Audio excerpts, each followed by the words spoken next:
좋은 금요일 아침입니다. 다 함께 찬송가 290장 찬양하겠습니다. 우리는 주님을 늘 배반하나 내 주 예수 여전히 날 부르사 그 참 되신 사랑을 베푸시나니 내 형제 여수 님을 곧 따르라. 주 널 위해 비네 주 널 위해 비네 주 널 위해 비네 항상 비시네. 주께서 풍성한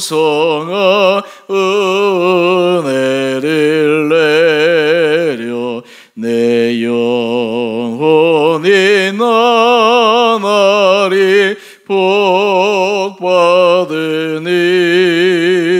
주 예수를 너희도 구주로 섬겨 곧 따르면 풍성한 복 받겠네.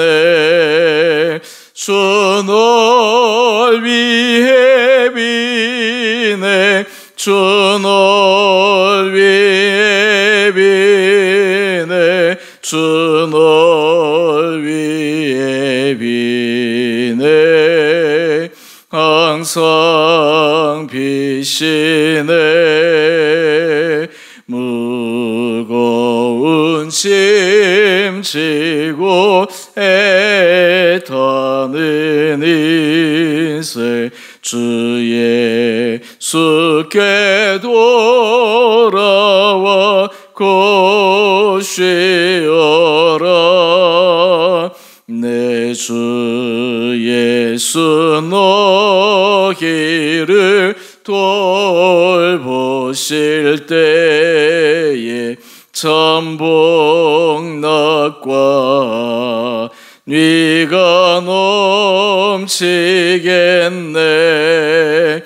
주 널 위해 비네 주 널 위해 비네 주 널 위해 비네 항상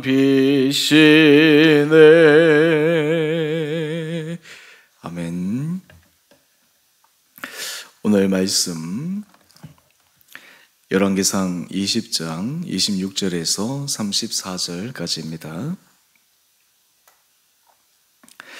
해가 바뀌니 베나닷이 아람 사람을 소집하고 아벡으로 올라와서 이스라엘과 싸우려 하매 이스라엘 자손도 소집되어 군량을 받고 마주 나가서 그들 앞에 진영을 치니 이스라엘 자손은 두 무리의 적은 염소 떼와 같고 아람 사람은 그 땅에 가득하였더라. 그때 하나님의 사람이 이스라엘 왕에게 나와 말하여 이르되 여호와의 말씀에 아람 사람이 말하기를 여호와는 산의 신이요 골짜기의 신은 아니라 하는도다.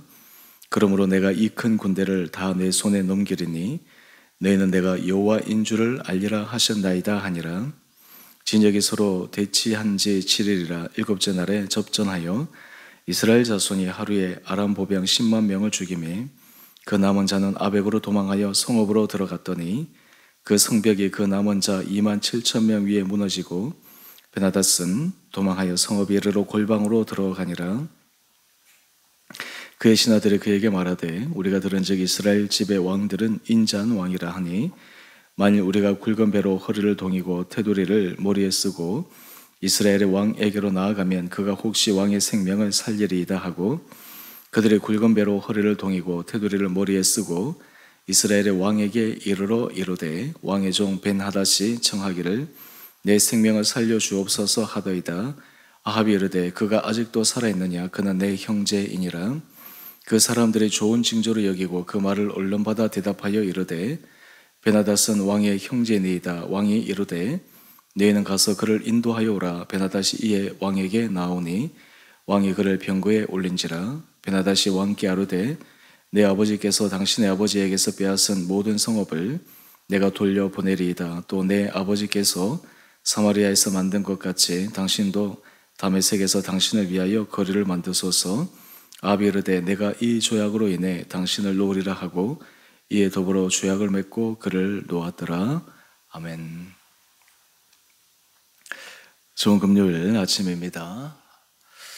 오늘 말씀을 통해 하나님께서 아합 왕에게 큰 은혜를 베풀어 주셨는데 그 은혜를 베푼 후에 아합이 경솔한 행동을 한 장면을 말씀을 통해 함께 묵상하기를 원합니다. 본문을 보면 26절에 베나닷이 아람 사람을 소집해서 이스라엘과 다시 싸우러 올라옵니다. 이스라엘과 아람 군대의 숫자를 비교하는 내용이 27절 말씀에 나오는데 이스라엘 자손은 두 무리의 적은 염소 떼와 같고 아람 사람은 그 땅에 가득하였다 기록하고 있습니다. 수적으로 도저히 상대가 되지 않는 그러한 것을 묘사하고 있습니다. 수적으로 굉장히 열세에 있는 그런 상황입니다. 그런데 하나님께서 하나님의 선지자를 통해서 아합에게 말씀하십니다. 우리 28절 이하의 말씀인데요. 여호와는 산의 신이요 골짜기 신은 아니라 하는도다. 아람 왕이 이러한 하나님의 이름을 또 하나님의 능력을 표명하면서 다가왔기에 하나님께서 오히려 이 아람 왕에게 하나님이 어떠한 분이신가를 아합 왕을 통해서 보여주고자 하신 것입니다. 그 결과 어떻게 됩니까? 우리 29절 말씀을 보면 진역이 서로 대처한 지 7일 만에 큰 싸움이 일어나는데 이스라엘 자손이 무려 하루 만에 아람 보병 10만 명을 죽이는 정말 쾌거를 이루게 됩니다. 뿐만 아니라 남은 자 아벡으로 도망해서 성읍으로 도피하였지만 2만 7천 명이 그 성읍에서 함께 몰살당하고 맙니다. 아람이 처음에는 정말 자신만만하여 이스라엘 왕과 싸우고 그리고 반드시 이기겠다라고 하는 자신감을 가지고 있었지만 하나님께서 아합 왕과 함께 하셨기에 이 아람 군대는 결코 아합을 이길 수 없었던 것입니다. 이러한 전쟁에 큰 참패를 당한 후에 아람 왕의 한 모습을 한번 보실까요? 31절 말씀인데 그 신하들이 아람 왕에게 이야기를 합니다. 우리가 들은즉 이스라엘 집의 왕들은 인자한 왕이다.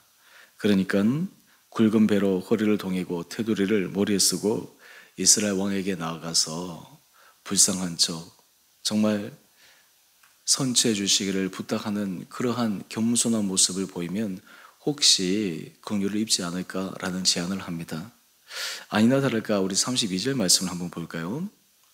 굵은 배를 동이고 정말 모든 처분을 맡기며 나오는 이 아람 왕의 모습을 보고 이 아합 왕이 어떻게 반응하고 있습니까? 우리 32절 말씀입니다. 이스라엘 왕에게 얘기합니다. 왕의 종 베나닷이 청하기를 내 생명을 살려주옵소서. 그랬더니 아합이 얘기합니다. 그가 아직도 살아있느냐? 그는 내 형제이니라. 지금 이 아합이 굉장히 호인처럼 마치 굉장히 큰 호의를 베푸는 것처럼 묘사하고 있습니다. 그런데 여기서 하나 아합이 빠뜨린 것이 있습니다. 이 전쟁의 승리는 본인이 잘해서 본인이 유능해서 본인이 전략을 잘 짜서 이긴 승리가 아닙니다.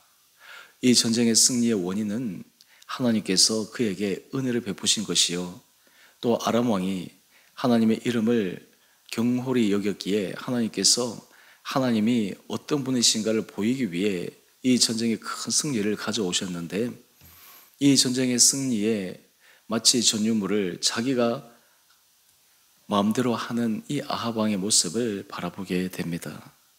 그 결과 어떻게 됩니까? 우리 33절, 34절 이하의 말씀을 쭉 보게 되면 베나닷이 화친을 청해 오면서 자신이 빼앗은 모든 송업을 돌려보내고 그리고 죄악을 맺고 앞으로 아합을 위해서 자신이 할 수 있는 모든 것을 다해서 최선을 다하겠다라고 이야기를 합니다.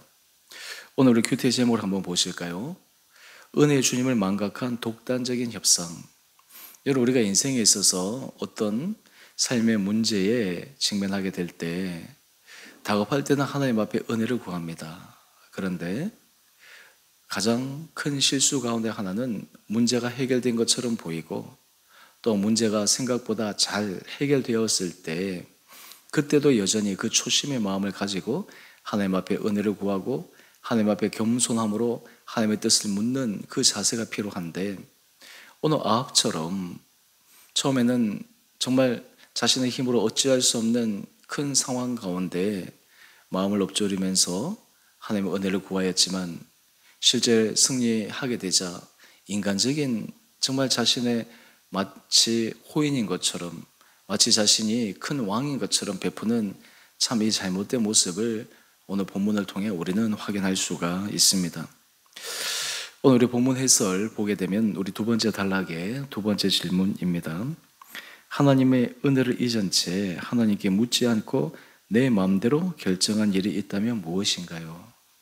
여러분, 오늘 이 아합 왕이 한 모습을 통해 우리의 삶의 자리에 우리가 하나님 앞에서 정말 작은 일에서나 큰 일에서나 때로 문제가 벗어나 잘 되어 보이는 것처럼 그러한 상황이 우리에게 펼쳐질 때나 항상 우리가 유념해야 될 것은 하나님께서 우리를 향하신 하나님의 뜻과 하나님의 음성에 귀를 기울이는 것이 너무너무 필요하다라고 하는 것입니다.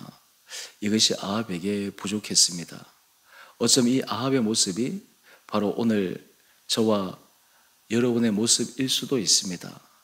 오늘 하나님께서 우리에게 정말 은혜를 도와여 주셔서 좀 상황이 안 좋을 때는 우리 마음을 겸손하게 낮추었다가 조금 상황이 좋아지면 다시 교만해지고 우리의 생각대로 처리해버리는 그러한 아둔한 모습이 아니라 내마다 하나님 앞에 은혜를 묻고 나가는 우리 귀한 성도님 한 분 한 분을 될 수 있게 되기를 원합니다. 근데 여기에서 왜 하나님께서 이 아합 왕에게 계속해서 기회를 주실까?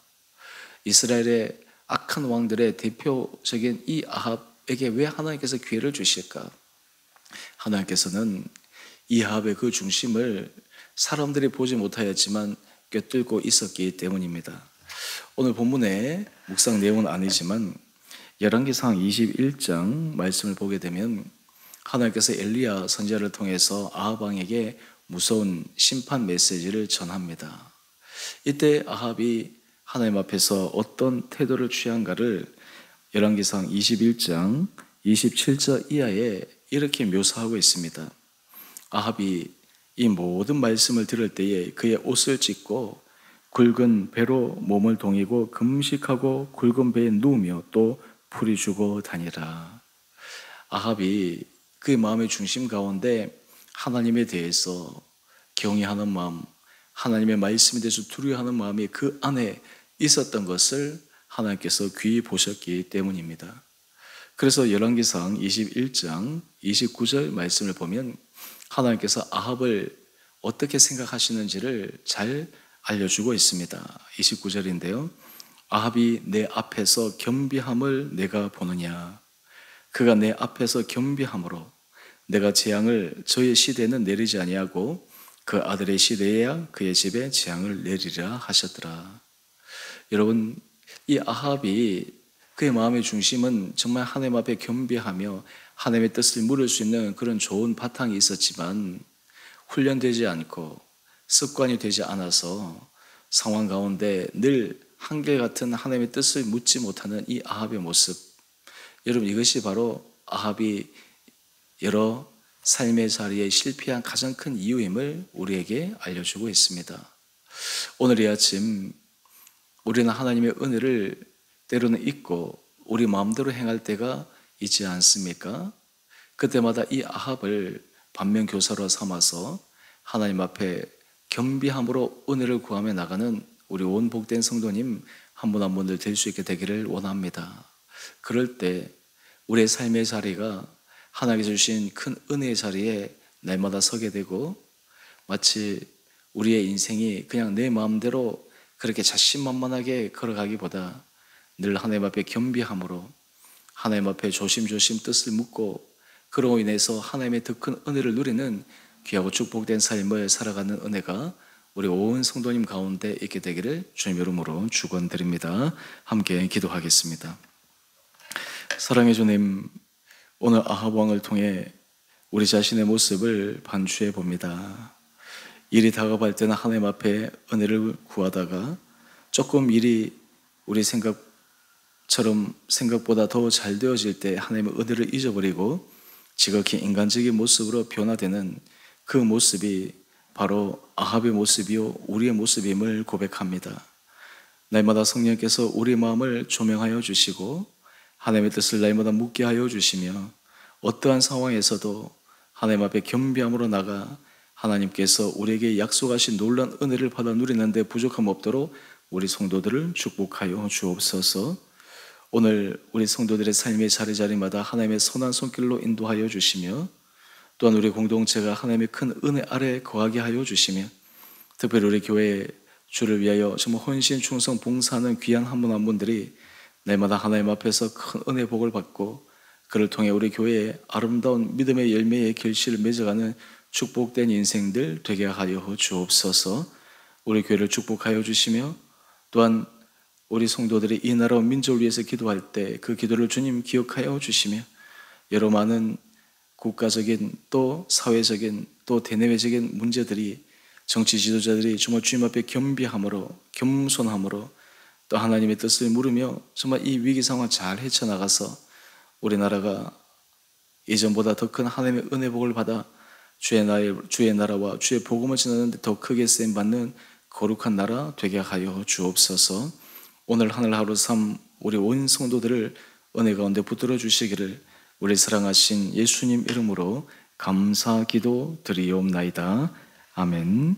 하늘에 계신 우리 아버지의 이름을 거룩하게 하시며 아버지의 나라가 오게 하시며 아버지의 뜻이 하늘에서와 같이 땅에서도 이루어지게 하소서. 오늘 우리에게 일용할 양식을 주시고 우리가 우리에게 잘못한 사람을 용서하여 준 것 같이 우리의 죄를 용서하여 주시고 우리를 시험에 빠지지 않게 하시고 악에서 구하소서. 나라와 권능과 영광이 영원히 아버지의 것입니다. 아멘. 오늘도 믿음 안에서 승리하시는 복된 하루 되시기를 바랍니다.